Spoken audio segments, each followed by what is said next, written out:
Aleluya, aleluya. Bendita eres, María, que creíste. Aleluya, aleluya. Bendita eres, María, que creíste. Bendita eres, María, que creíste. El Señor esté con ustedes. Evangelio de nuestro Señor Jesucristo según San Juan. Gloria a ti, Señor. Durante la última cena, Jesús dijo a sus discípulos: El que me ama será fiel a mi palabra, y mi Padre lo amará. Iremos a él y habitaremos en él. El que no me ama no es fiel a mis palabras. La palabra que ustedes oyeron no es mía, sino del Padre que me envió. Yo les digo estas cosas mientras permanezco con ustedes. Pero el Paráclito, el Espíritu Santo, que el Padre enviará en mi nombre, les enseñará todo y les recordará lo que les he dicho. Les dejo la paz, les doy mi paz, pero no como la da el mundo. No se inquieten ni teman. Me han oído decir: me voy y volveré a ustedes. Si me amaran, se alegrarían de que vuelva junto al Padre, porque el Padre es más grande que yo. Les he dicho esto antes que suceda, para que cuando se cumpla, ustedes crean. Palabra del Señor. Gloria a ti, Señor Jesús. Queridos hermanos, a medida que se va acercando el tiempo de Pentecostés, del Espíritu Santo, nos damos cuenta que la Iglesia está viva. Realmente el Señor está presente en nuestra Iglesia y Él va interviniendo históricamente por medio del Espíritu Santo de Dios. Por ejemplo, lo que ha ocurrido recientemente, la elección del Papa León XIV. Pienso que muchos católicos, inclusive personas que no son católicas, estamos todos muy contentos con la elección de este Papa porque vemos que estuvo ahí presente el Espíritu Santo de Dios. Y es así porque Jesús nos enseña hoy en el Evangelio que Él es la palabra de Dios. Él es la palabra de Dios porque hay alguien que habla. ¿Quién es el que habla? Es Dios Padre. Dios es el que envía a su Hijo al mundo y el Hijo es la palabra. Jesús es el mensaje de cómo Dios nos ama. Dios Padre. Esto es misterioso porque aquí estamos hablando de la Santísima Trinidad. Y no solamente tenemos un Padre Celestial que lo conocemos a través de Jesús, que es la palabra, sino también Jesús hoy día nos enseña que el Espíritu Santo vendrá y nos recordará todo. ¿Qué cosa nos recordará? Lo que dijo Jesús, la palabra de Dios cuando estuvo en el mundo. Por eso la Iglesia está viva, porque el Espíritu de Dios está presente en nosotros. Y si es así, todos nosotros somos una prolongación de Jesús. ¿Por qué? Porque Jesús es la vid, es la viña, pero nosotros somos los sarmientos, somos las ramas de esta viña, ¿no? Esto es bien bonito y hay una vida en este árbol, ¿no?, que da frutos, que da uva, y es el Espíritu Santo. Como la savia de los árboles, el Espíritu Santo es como el alma de la Iglesia y Él es el que nos va recordando todo. Por eso queremos invocar al Espíritu Santo de Dios para poder tener esa vida plena de cristianos en cada uno de nosotros. En la primera lectura de Hechos, capítulo 15, que hemos escuchado hoy, se nos habla del primer concilio que hubo en la Iglesia. ¿Por qué de repente hay concilios? Porque, como en toda comunidad humana, a veces hay problemas, ¿no? Siempre hay discusiones. Igual que en una familia. ¿Qué pasa cuando en una familia hay tensiones, hay problemas, hay discusiones, hay cosas confusas? ¿Qué hay que hacer entonces? Hay que aclararlo. Y la mejor manera no es andar con conversaciones por detrás, ni mucho menos armar conspiraciones para empezar a rivalizar y pelear unos contra otros, ¿no? Sino que lo mejor que se puede hacer es juntarnos y ponernos a conversar y dejar que el Espíritu Santo nos vaya guiando con toda prudencia para llegar a un acuerdo y así poder sobrellevar los problemas y encontrar solución a las dificultades que está pasando nuestra familia. Lo mismo sucede con la iglesia, que es una familia. Entonces, el primer concilio que se produjo en la historia fue en Jerusalén y que aparecen los Hechos de los Apóstoles, ¿ya? Y los apóstoles ya estaban dispersos por todo el mundo, ¿no? Unos se habían ido a India, otros a Turquía, otros a Europa, otros a África del Norte, en fin. En todas partes estaban los apóstoles evangelizando, pero surgió un problema. El problema era que los judíos que se convertían al cristianismo querían que todos los gentiles asumieran las mismas reglas que ellos tenían, como judíos, ¿no?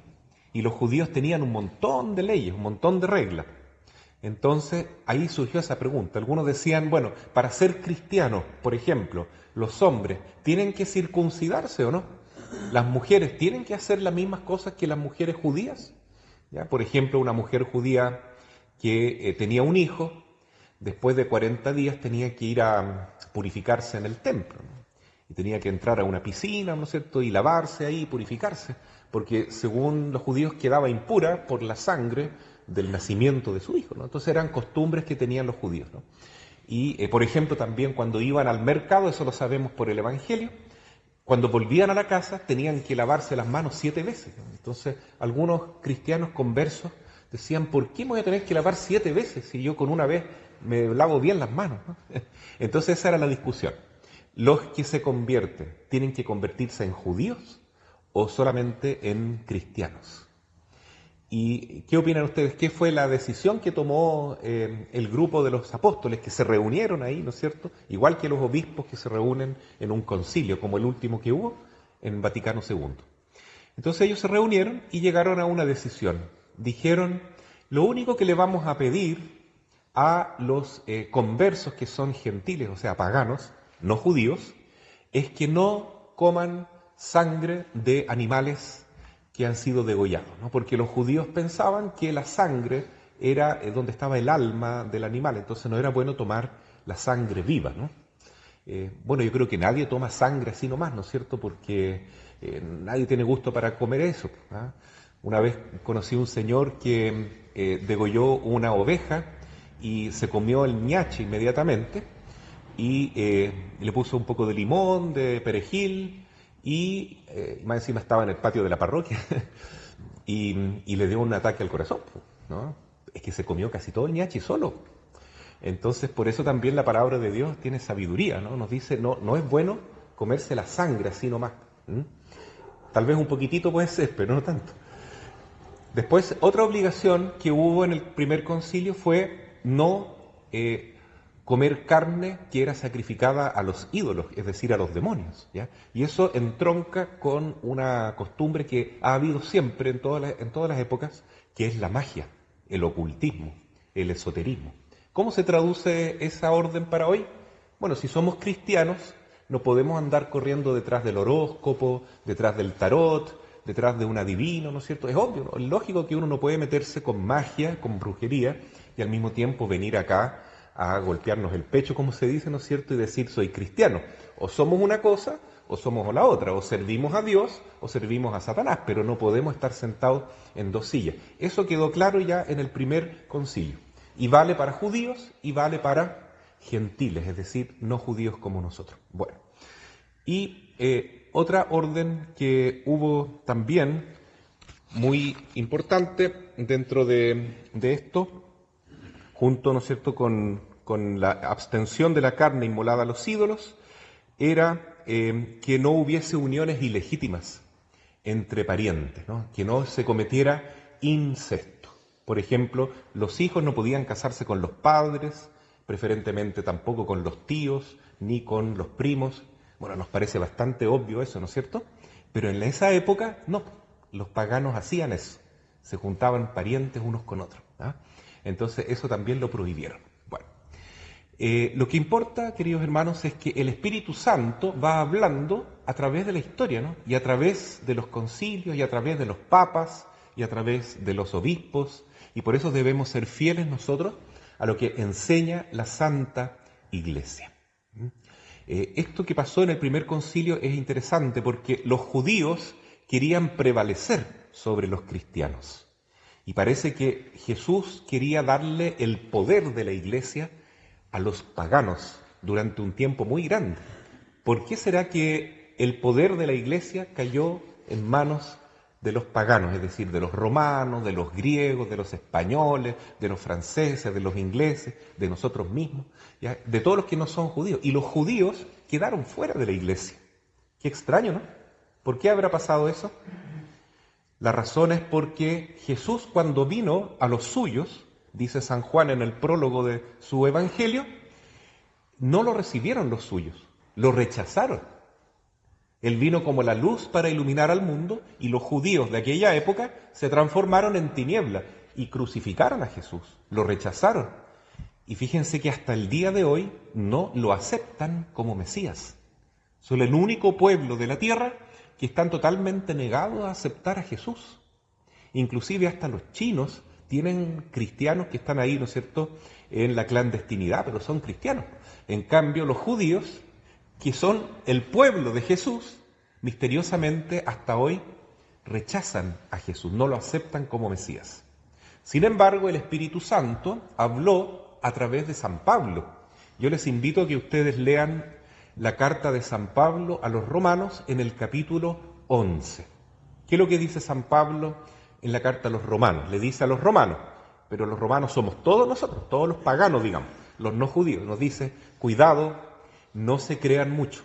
Ustedes ahora están en poder de la Iglesia, pero si ustedes se portan mal, es decir, si cometen apostasía, si rechazan la fe cristiana y se ponen mundanos, entonces el poder de la Iglesia, de la fe, va a volver a manos de los judíos. Curioso, ¿no? Y tiene bastante lógica eso porque Jesús era judío, la Virgen era judía, los apóstoles eran judíos. El pueblo de Jesús era judío. Y si bien es cierto, los últimos serán los primeros y los primeros serán los últimos, los judíos que quedaron al último, puede ser que cuando venga Jesús sean los primeros. Y eso es lo que está profetizando San Pablo. Lean esa carta de San Pablo, Romanos capítulo 11. Dice así, ustedes son ramos salvajes, ramos silvestres del olivo, pero las ramas naturales del olivo fueron podadas y botadas fuera, dice San Pablo, que son los judíos, ¿no? Y nosotros, los ramos silvestres, los paganos, fuimos injertados en el olivo que representa el pueblo de Dios, ¿no?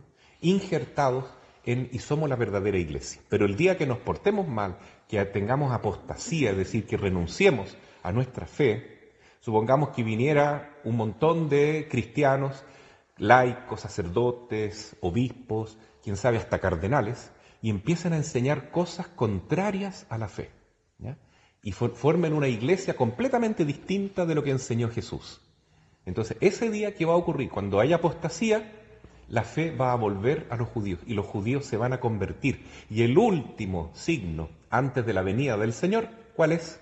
Lo dice San Pablo también, es la conversión del pueblo judío. Así que estemos atentos ahí. Esto que dice acá la palabra de Dios es muy importante. En el Concilio de Jerusalén se dejaron de lado las costumbres judías, pero el día que nosotros, los católicos, nos portemos mal con el Señor, entonces la fe se nos va a quitar a nosotros y va a volver a manos de los judíos. Así es que tenemos que mantenernos firmes en la fe, ¿no es cierto? Que nunca nos pase que dejemos de lado la verdadera enseñanza de la Iglesia, porque el día que vuelva el Señor, Él quiere saber si fuimos fieles o no hasta el fin, o si quisimos hacer una especie de acuerdo con el mundo, ¿no es cierto?, con el demonio, con la carne, y dejar de lado la palabra de Dios. Que eso no nos ocurra, que seamos fieles al Señor como lo ha sido la Santísima Virgen, como San José, pero también como todos los santos y santas a lo largo de la historia. Hoy en día no es fácil ser fiel a la palabra de Dios. Por ejemplo, La ministra de la Mujer, ¿no es cierto?, del Ministerio de la Mujer, anunció ayer que va a entrar el proyecto de aborto libre. Y lo anunciaba como si fuera la mejor cosa del mundo, imagínense. Qué bueno, mujeres de Chile ahora, todas van a poder abortar cuando quieran y como quieran. Y todos con nuestros impuestos debemos pagar eso, ¿ya? Esa era la gran noticia que nos tenían. Imagínense. ¿Cómo puede pasar eso, hermano? Porque estamos en un mundo realmente pagano, un mundo que rechaza la enseñanza de Dios. La palabra de Dios nos invita a respetar la vida, desde la concepción hasta la muerte natural. Y lo otro que nos recordaba el Papa León XIV es que la familia también hay que cuidarla, hay que respetarla. La familia es la unión de un hombre con una mujer, dijo el Papa, en la primera misa que él celebró. Y en esa unión viene la familia. La familia no hay que rechazarla con el aborto, sino que hay que respetarla, dijo él también, desde la concepción hasta la muerte natural. Ojalá que sigamos teniendo papas, obispos, sacerdotes, laicos como ustedes, que sean fieles, seamos fieles a la palabra de Dios, porque si no, vamos a ser quedados fuera del reino de Dios, del pueblo de Dios, y eso no es lo que queremos, no es lo que queremos. Y para terminar y concluir, algo muy bonito que dice el Apocalipsis hoy día, ¿no? Dice Juan que vio en Apocalipsis 21 la Jerusalén celestial que descendía del cielo, y las puertas para entrar a este templo, la Jerusalén celestial, tenían el nombre de las 12 tribus de Israel. Qué interesante, ¿no? Entonces realmente los judíos van a volver, van a ser los primeros que entren, estos judíos cristianos conversos, los primeros que van a entrar a la Jerusalén celestial, a la iglesia que está en el cielo. Y los cimientos de esta Jerusalén eran los 12 apóstoles. Así que nosotros digamos, yo soy católico, pero de verdad. No quiero separarme de la enseñanza del Papa, de los apóstoles y del Evangelio, del magisterio, del catecismo de la Iglesia. No quiero quedar fuera de la Jerusalén celestial, porque la Iglesia que estamos viviendo hoy es pasajera. Un día se va a convertir en una Iglesia celestial, en una Iglesia eterna. Y nosotros estamos llamados a participar en ella como piedras vivas. Así sea. Amén.